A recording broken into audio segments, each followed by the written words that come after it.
จากเธอได้ไหมสักนิดก็ยังดี ไม่ต้องการอะไร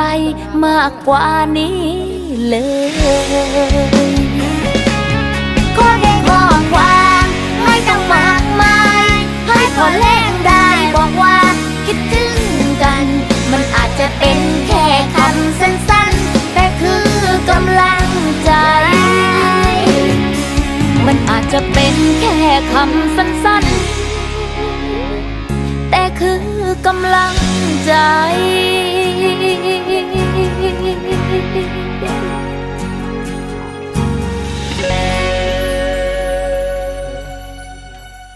ให้เปลี่ยนให้นะผมมา ไม่ต้องเองน้องบ่เฮ็ดให้ โอ้เฮ็ดเองอยู่นะ พาไปหาหรอก โอ้ย เรา เรา ไปเที่ยวแต่ดีข่อยว่าสิบ่มาได้เบียกมันบ่ อืม อันอยู่ข่อยเนี่ยมันดำบ่